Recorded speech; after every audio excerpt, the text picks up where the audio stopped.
Today's show is sponsored by the ABV Barrel Shop.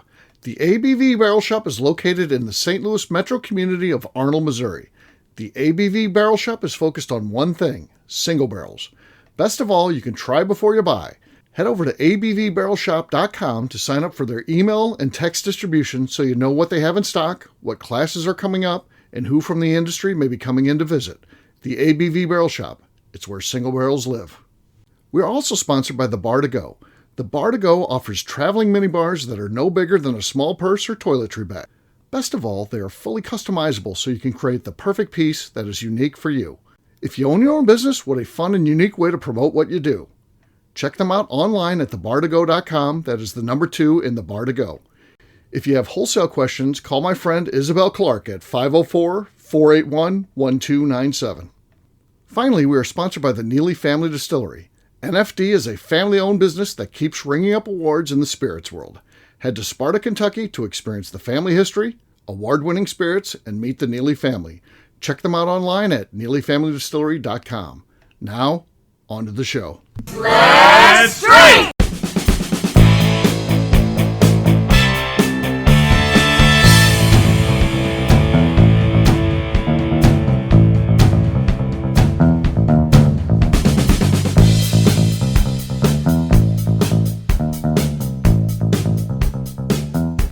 Welcome to the Bourbon Daily, the podcast about everything bourbon delivered every day of the week. Today on the show, we mail it in for 3,500. Hello! Whoa! 3,500 shows! Oh my god! Hey.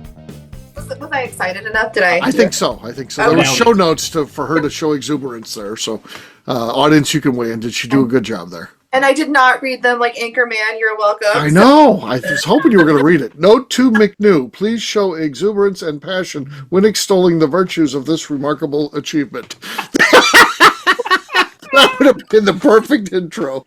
No, there were so many big words in that. I would have been like extol. Yeah, she would have hurt herself. Yeah, she'd have hurt herself. Anyways, my name is McNew. Please join me in welcoming my co-host, Steve Akeley, along with our special guests, Justine Mays, Tim Swaya, and Matt Welge. Hey, gang, what's up? What's Hello, up? hello. 3,500. Name your second favorite show, bourbon related, that has 3,500 shows. Can't They find don't- one. Yeah. Maybe even, I don't even know any other podcast that has 3,500. But I'm not sure. I've looked. I haven't ever seen one. So, yeah, that's kind of impressive. Especially when you consider average show time, I'd say is 30 minutes. I mean, it's not like we're doing a 7-minute show where it's like, hey, here's the thought for the day and that's it. No, we're doing full-on shows, 3,500 of them and counting. So, yeah. It feels like it's going to go on forever, even though it ends December 12th. It's too far out in the future to feel like, this is sad, or it's wrapping up, or right now it just feels like it's going on forever in reality, you know. It does. Yeah. Do you know, did you do the math? Do you know the total number of shows it's ending on? No. I only know, I do know that for the Barrel Shop, because I'm kind of all focused on that right now. 91 days as we record this until I'm not involved in that anymore. So, so it's, but at some point I'll probably turn my attention on to the shows. The Bourbon Show, as we record this, is, excuse me, not the Bourbon Show. The Bourbon Zeppelin will be going away June 1st. So actually working with everybody right now, kind of on the last issue. We've got, just 2 more issues of that coming out. Actually, yeah. I need my Delaphane. I need my Delaphane reviews on her beers. Yeah. I miss them. Yeah. I talked to Della. She's working on her final issue column. I mean, yeah, it's wild to think about. So, Man, the queen of VIPness. What is she going to do when, like, do you know who I am? I know. Yeah. Yeah. She's just going to say she knows Eddie Bolton. And It's that'll true. be it right there. She always liked Eddie. She was an Eddie fan for sure. Well, in the Crew Club, when you posted him doing the worm, that was the beginning of the Delaphane situation. Yeah. He doesn't look look shirt off doing the worm. He doesn't look like most ABV Network guys. We're mostly older, fat guys. That's pretty much the profile of the ABV network. The men of it. If we ever do a Older, calendar, it's more of washed a up. fetish thing. It's not. I don't think there's any really hot looking ABV. Maybe if we get Weebrink, he's the one guy we can hang our hat on. Weebrink. Yeah, Here's an Weebrink ABV brings the network girls guy. to the Weebrink. yard. Yeah. Mhm. We're Other bears, than that, Steve, we're bears. We're the bears of the ABV network. yeah. So good stuff. We've got a fun show lined out for you today. 3,500. We've got a couple small talk things here. We're going to be focused on. Who knows how those go? It ends up on the questions. And the funny thing about small talk, you never know if it's going to be a great question or not. Even if you're like, well, this one's well crafted, it just dies. And then there's some you're like, I'm just half-assing this thing, and you turn it, and the next thing you know, it's a great one. So you never know. McNew's got our first one. McNew, what do you want to talk about? Okay, so this was an ADHD thought I had on our last episode when we were talking about Buffalo Trace expanding, doing new visitor experiences. And my brain goes, Sazerac, Fireball. We're obviously not Fireball drinkers, but it makes them enough money. They're keeping it around and there's millions Oh, of yeah. Yeah. What if they did Fireball Land? And I just envisioned like this roller coaster that looks like a dragon, and then maybe like a zoo that had like Komodo dragons. And I was like, I would go to that, but it really seems like a terrible idea all around. Fireball is so beloved, it might work. It just might work. Like a whole distillery experience around the Fireball thing. Yeah. And it's all dragons. That's The weird. people that love that stuff love it, but it tends to be younger people. That's the only thing. Do they have the discretionary income to travel and go to a place? Yeah. That I don't know.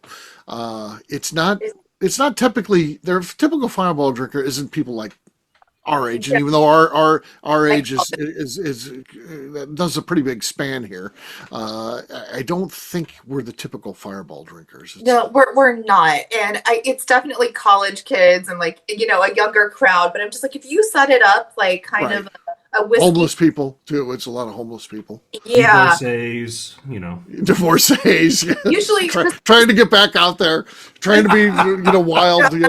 That's definitely. I had one of those at work. She got divorced. The next thing you know, she's out there fireballing and all that. It's like.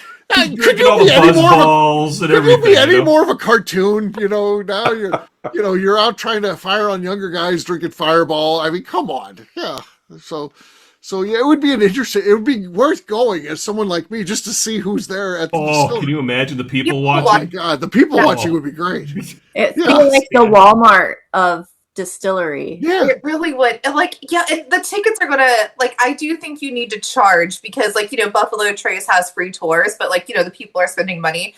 You're gonna have to charge for this place. I would charge to sit on the bench because that's what I want to do. I want to go there, sit on the bench, and watch the people that are coming in and their reaction. Be like, I don't know. Oh, here's a group of college people. Yeah. We really just were talking about how they did everything world class and it's so nice. I'm like, this is the trashiest thing. That was The Busch Gardens of distillery. Yeah. I would also like a churro stand next to my bed. Churro Yes, stand would be good. cinnamon churro stand with a Fireball slush.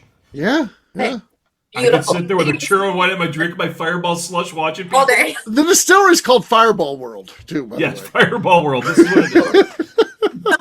And we don't have a fireworks show at the end of the day. We're just launching fucking fireballs into a Right. lake at the end of the day. It's gonna be glorious. Yeah. That would be really cool, though, if they shot the fireball out of a dragon. Yeah. Right. Like a Las Vegas attraction, where It's in a lake. They have a Fireball Land lake, and they Yeah. have the little paper mache or the big boats that are looking like Big dragons and everything, all lit up like an electrical parade, and they're blowing fire everywhere. And Hell yeah, man. we're onto something here. I'm envisioning like a roller coaster where instead of like a bunch of steam blowing at you when you shoot out, it's just this like cinnamon. Like I'm envisioning like this cinnamon challenge where it's like all in my eyes and in my mouth, and I'm choking and I'm dying on cinnamon as it shoots me out of the mountain. The cinnamon mist. Yes, when it gets really hot outside, those misting stations at the theme parks. You have a big bottle of Fireball misting cinnamon flavored water at you and everything. You can hydrate that way. Okay. This has turned into a beautiful dream. I love it. Yeah, the bakery they got a bakery on site. It's all cinnamon stuff, cinnamon buns, yes. cinnamon rolls, and cinnamon cookies. Yeah. Passing out red hots. Yeah. No. Yeah. There's no way Cinnabon's touching this. They're like, we'll be in a flying J, but we're not fucking touching this. No. Yeah. It'd be Entenmann's. Entenmann's would get all over this. Entenmann's, yes. Yeah. Yes. Yeah, so good stuff. Well, we'll see if Sazerac's listening. They might like us because we did a really nice show about them recently. Maybe they'll be like, yeah, we got. We'll give them another listen. Let's Yeah. Let's give another listen. They're sitting there like, land on this shit show. this is something we could work with. Right. I'm trying to think of Gerard County. Exactly, but we can take bits and pieces and make this work. Yeah, Gerard County's got a lot of land. They could do all this right there. They already own the location where it could be. What, Sure. what are the legalities of getting a Komodo dragon? Because I want to see. Oh, that would be cool. And I was gonna say petting zoo, but that would be a terrible idea. So you just gotta watch it from afar. Yeah, that's something that should probably stay behind. We can't. Some type of protective But glass. do you know Thick glass, yeah. Especially with drunk people. Right. That's not going to end well. get hammered and like climb the enclosure, and it's gonna be like Harambe 2.0. But Right. that dragon should have killed you. Good. Yeah. I love Komodo dragons. They're awesome. Yeah, they are badass. They're badass. Yeah. Yeah. They basically just walk around biting shit, not alone like, hey, I'm not going to kill you right now, but this is the infection's going to get you. I'll get you. I'll see you next week. That's right. I'm meal prepping for next week. Right, exactly. That's basically what they do. Just walk around biting shit. It's like, oh, perfect. Yeah. Looks like meat's We back got on one the table, for next boys. Tuesday. Hey. Yeah. Yeah, that's kind of awesome. And then they can eat like a whole goat, no problem. Oh, yeah. Just Jaw dislocates like, Yeah. like a snake. They can eat anything. yeah. Yeah. Yeah. Do you think their food tastes bad though? Because like when you get like a sore throat and there's infection and everything tastes bad, like they're infecting their food. Does that? They're I don't immune for- to it. Yeah, for them, I think it's okay. I think it's Yeah. okay. I think it's normal. It's Like like they've built up antibodies. Otherwise, Yeah, it would just you kill don't them. you don't mind your stink. You just Right. don't like anybody else's stink. Correct. Yeah. You know? Oh, great point, man. I'm dealing with some trash pandas right now, and I tell you what, they definitely see the food differently than I. So they love, like Justine, you've been here the last couple times. They like when we go to Wingstop, and the chicken wings, they're going to get in that trash can and eat the rest of those wings. They'll be like, oh, you should get Wingstop more. So yeah. So. The generous man brought us chicken bones. The Got little best trash cameo. pandas. Yeah. The best cameo of Trash Pandas is The Great Outdoors Oh yeah. with John for sure. Candy and Dan Aykroyd. Yeah. Yeah. Oh, hot dogs! You don't want that. Lips and assholes. And they're like, oh, lobsters tonight, guys. Here we go. Look at lobster. So yeah. There you go. On that note, guess what, gang? It's time to drink. What is everyone drinking? Let's start this time with Justine Mays. Justine, what do you got there? Oh, I don't know. Oh, well, let's go. Have I drank Buzzard's Bruce yet tonight? No, No, not on, you not on haven't. this series of shows. We are going to do some Buzzard's Roost. This is the Ambassador 2025 selection. Whoa. Signed. Signed By by Jason Bronner. Yeah. Very nice. Okay. Solid. Basie. I'll go next. I've got Planters. This is one of the barrel your own ones. This is the one they call Rat Bag. He's got a great story about that. I won't tell it on air, but he'll tell you if you go there. All right, let's see what we got here. No, not a lot going on there. Justine has the lead, but McNew is next. McNew, what do you got? Will it be weeded? Nada. No, nothing there. Silence. A slight squeak and maybe some nails dragging across it. Matt W., you're next. Yes, anniversary worthy, Hidden Barn. This is the Wake Up Bruce. What's the story on the Wake Up Bruce? So, are you doing your cork pop or you want the story? No, go ahead. I'm listening. So we were at Bourbon Palooza, not this year, but last year. And we were out at 2 a.m. and hanging out with a small circle of people. And we're, one of them being Bruce's wife. And we said to Bruce's wife, Alice, we said, where's Bruce? And she's like, well, he already went to bed. I'm like, let's fuck with him. She's like, I got the key. So, and Royce was like, I got to get a drum. If we're going to go into his room, we need to have a drum. So, we all gather around his room. Alice opens the door and then we go storming in there. And Royce is pounding this drum. He says it's like the Romans used to do, because when they'd invade a city, they'd be like, "Hey, we're coming, fuckers," and there's nothing you can do about it. And so it was like this thing and Bruce just starts screaming, which he should. He had been dead asleep for a couple hours, and people are breaking into his room. He doesn't know what's going on. It's chaos. There's someone banging a drum. There's someone coming over to try to pull his covers off. And as I try to pull his covers off, because I just wanted to fuck with him, he yells out, "I'm naked!" And I was like, "Whoa, we're done. We're done. Our work here is done." Yeah. No need to get the real Roman soldier helmet out. Let's be honest. Yeah. That was Wake Up Bruce. All right. Good story. Ooh, That's that our was lead good. right there. That's our Yeah. lead right there. Yeah. Tim, you're last but not least. What do you got there, man? Matt's got a 3500 good one. show. We're going with some quintessential signature blend. Cedar Ridge Murphy Quint. All right, slide on the set. Okay. And we could hear your nasal hairs whistling. You turn up that mic so loud, but not enough to beat Matt. So cheers to Matt. Cheers. Cheers, Matt. All right, we'll take a quick break, and then when we come back, we're celebrating show number 3500. We'll do that in just a few.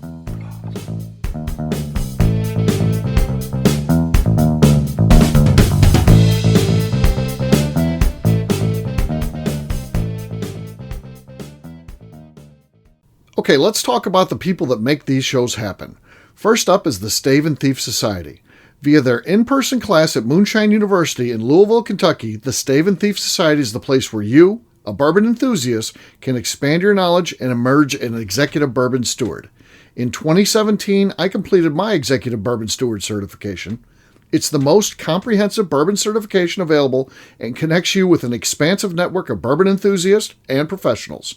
Check out the full listing of in-person and online certifications and join the society today by enrolling at staveandthief.com. Speaking of executive bourbon steward certification, the ABV Barrel Shop in St. Louis, Missouri has developed a unique partnership with the Stave and Thief Society to offer a preparatory class to assist you in getting your executive bourbon steward certification. This prep class costs only $25 and is available to take live or online via Zoom. Graduates of our class receive a coupon code good for 15% off your executive bourbon steward certification held in Louisville, Kentucky.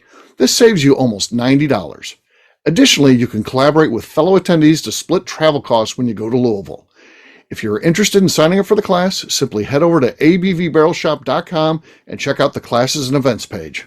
Last but not least, we are sponsored by Neely Family Distillery. Royce Neely is the 11th generation distiller in one of America's oldest distilling families. A visit to Neely Family Distillery takes you through family history, where you can see all the artifacts and newspaper clippings through the years from this family that started distilling in America after James Neely arrived from Northern Ireland in 1740. Today, Royce Neely and his team are crafting some of the best spirits in America. Their bourbon and absinthe offerings keep winning top honors in the spirits competitions. Recently, their absinthe made history as the first platinum winner in the absinthe category at the San Francisco Spirits Competition.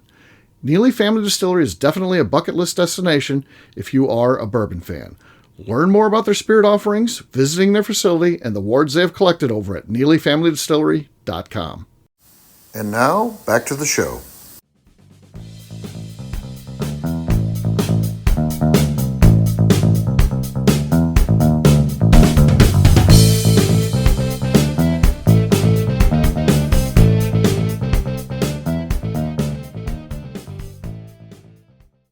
Hello, this is Danny Kennard, and I'm recording on the ABV Network. Welcome back to the Bourbon Daily, and welcome back to the celebration of show 3500. Hey-oh, yes. Exciting stuff, for sure. Tim, you said there's something you want to talk about in the second half of this historic show. What is that, sir? You know, AI's taken over, and I haven't found, there's all these usages that are saying it, that they're always going to be used to make us better, make us more efficient. Mm-hmm. Has anybody seen some of these AI movies now that are being put out there that I think can save the world? No. There was one recently where somebody put Tom Cruise running into massive Hollywood movies. Uh-huh. So like Speed, the bus is coming around the corner at the airport, and Tom Cruise now comes into the scene running, looks at you and smiles, and flashes to another scene of him running with Back to the Future with fire coming out of his feet, running 88 miles an hour. Okay. Forrest Gump running in Arizona, and Tom Cruise runs up, pushes Forrest Gump off the road. Now he's running instead. Rocky was punched in the face while he's running with everybody behind him, and Tom Cruise is running. And now there's another one. I've been starting to drop them to Mad Monica about Star Wars and Han Solo and Leia and all these different AI movies that are coming just so sarcastic and very inappropriate. Anybody getting into this stuff? Because I think that's what AI really needs to be used for. If we're wasting water and ruining the environment, this is what I need in my life, unfortunately. Not the other stuff. Yes. All you posted to your story the other day, but I have not watched them on my own accord. For all full disclosure, I was at work and I caught that. I was laughing, and I think my door was closed because I thought it was hysterical. Tim, I am deep down these rabbit holes, and I'm loving it. Okay. I have even gone on. There's a YouTube channel that it's devoted just to something versus something else, and so it pairs up like Darth Maul versus the guy from Hellraiser, or Freddy Krueger versus insert any villain here, right? Whatever villain, and how one might have an advantage over the other, and they're using AI to just highlight each villain, and then they kind of fight, and I'm loving it. Yes. Okay.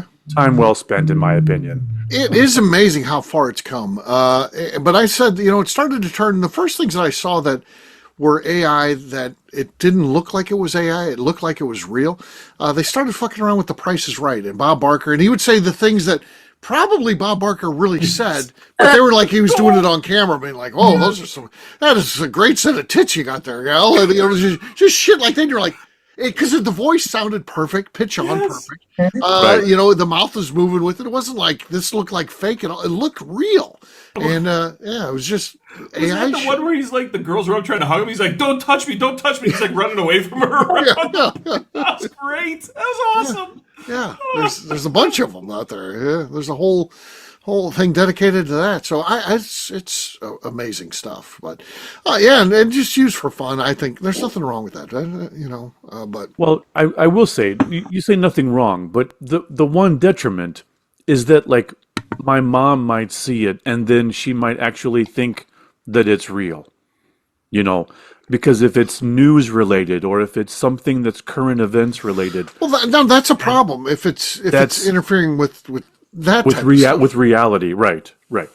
I don't want to see it involved when we go to our next election for the president of the United States. Oh, yeah. I think that would be incredibly wrong for someone to create AI videos that look like whoever's running is saying things that are totally off color, totally inappropriate. I get it. I'm not saying it's for everything, but I think when it's set up to be, hey, this is parody, this is supposed to be funny, there's nothing wrong with that.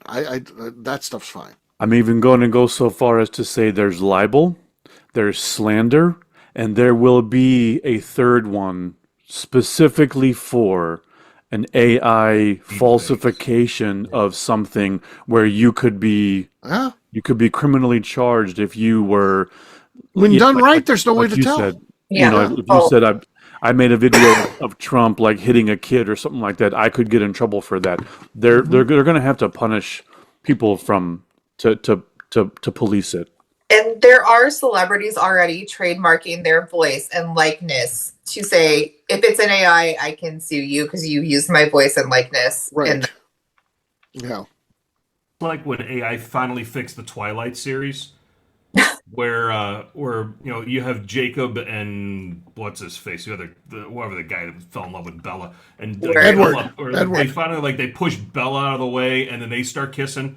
And like the real romance and everything, like the fixed Twilight. But then it brings up another topic. Like we've had Coldplay concert, business affair, and this, that, and the other. Yeah. Anybody else catch the very, very large U.S. bank executive and her subordinate stories going out there on Twitter Today it was that? Well, it found for real. It actually did happen, and he got caught by his wife about it, and it was all consensual. So now he's getting fried. That whole thing is, if you get into the Twitter space on that one, oh my God, the jokes are he was trying to be a victim about it. It's like, oh, it was her. And then he was like, oh, because, his wife found out, and he's like, I was a victim. Sir, no, you weren't. I was a victim. No, that's worth current events to take a look at that one, how the story's turned, and wow. Yeah. Wow. Yeah, for sure. I don't know. That stuff's interesting. AI is, it's incredibly powerful, particularly as it gets. There's stuff now. It makes you skeptical of everything, right? Anything I see, I'm like, is this AI? Yeah, are you nervous if you're an actor? I mean, if you're an artist of any kind, are you a little nervous? Probably. Take it a step further. If you're in a white collar office job, not a standard worker, but if you're in a white collar, like middle management or above, you got to be terrified right now because you're getting replaced. It's not the other way around. Yeah. Yeah. And that's what's fun about this one. This is interesting. But to Matt's point, he's looking through one lens. Sure. Are you worried about that and all that? What about vice versa? Are you worried? The fact that now it's just your excuse for everything. They catch you in a bar saying something you're not supposed to say. That wasn't me. How many people have lost whole careers over one comment that they made? Now you can just be like, that wasn't me. That's fucking AI did that. Sure. Those bastards. You go to clubs. If you go to a club, I've never been to a club forever, but I've been hearing now that nobody dances. Mm-hmm. Nobody dances. When I know you go to weddings. Nobody dances anymore. And the reason why is because everywhere you go, you're going to be recorded, and that can be placed online, and that's going to happen. So the whole society's changing this whole thing. Everything, wherever you go, you are being recorded. Yeah. So where is it safe anymore? This is true. You have to assume that even if you're like walking down a sidewalk, you're like, I left the bank, I'm walking in my car, whatever, I left the grocery store, walking in my car, you're being recorded in some fashion. You just have to assume you are. And you have to act accordingly. Like, don't embarrass yourself. Don't be a moron. Don't be a jackass. Like, just be a normal person. Yeah, and the fact that there are some people walking on this planet that still think that they're not being recorded. It's crazy. Crazy. Why are you doing this? Someone's seeing you do this right now. Yeah. Matt, you brought up a point on a prior podcast about bottle shares and stuff like that. And it's like, one of the rules I was going to bring out there, the social media stuff with the bottles and everything like that, it's got to stop. It just has to stop. Nobody cares. I mean, I do it too. I'm saying I do it too because I'm trying to promote the whatever the podcast or what we're trying to do and share it. But it's like during these bottle shares, there could be a time for everybody to go take your pictures for your social media, but then put the phones away again. Put them away. Yes, Let's I agree. get back to the conversation and not the stupid pictures, this, that, or the other, and go from there. I mean, I understand you got to do stuff, but I find it entertaining how some folks think that their community of 1,000 followers is going to miss them. Yeah. Right. Because I got to take a break from stuff. I got to do this. I built this community, but I got to take a break. But it's like, no, just do your thing, man. Nobody really. No one even knows. They don't really care. They care about you. Yeah. Not about your content that you're posting. They care about you, and just don't forget that, folks. Don't let the machines take over. They care about you as a person, and not necessarily what you're posting. Yeah. There you go. Well, I think on that note, we're going to wrap this one up, as we always do, by talking about where people can find us. Matt, we'll start with you. Where can people find you? Across all socials at Whiskey Tequila Fridays Podcast. Tim? Ironically, you can still find me on Instagram at SwyGuy2112 after my social media rant. Then on YouTube at our flagship whiskey and RushCreekDistilling.com's tasting and events page. All right, Justine? You can find me on Instagram at JA_Maze. McNew? On Instagram at McNew ABV. All right, for me, I'm an easy guy to find. I'm at Steve Akeley across all social media. ABVnetwork.com is where we put our content. ABVBarrelShop.com has everything you need to know about the Barrel Shop. And last but not least, check out Bourbon Sasquatch on YouTube. McNew, anything else to say before we get out of here? I'd like to remind the audience to please give us a 5-star review. That includes comments. It helps new people find the show, which is very important to us. And if you like what we're doing, we ask that you please visit our Patreon page at patreon.com/the ABV Network. Great job today, gang. For audience, we'll have a brand new show for you tomorrow. Looking forward to that. Until then, take care, everybody. See ya. Bye. Cheers.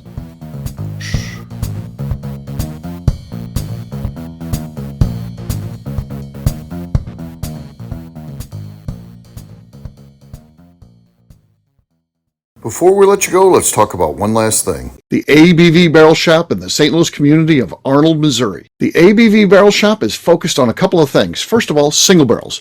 We are the place where single barrels live. We go to distilleries, taste through the whiskey, select the best barrel, and have it shipped to our store where we present it to you, our customers, by allowing you to try before you buy. We're also known for the classes that we have in our education center in the store, as well as the events we have with industry professionals from the bourbon business. If you are in the St. Louis area, please come by and visit us at 6 Fox Valley Center in Arnold, Missouri. Or at a minimum, at least sign up for our email and text distribution so you know exactly what's going on in our shop over at abvbarrelshop.com.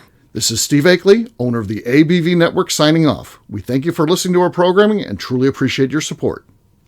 The Bourbon Daily is part of the ABV Network. For more information or to become a sponsor, please visit abvnetwork.com.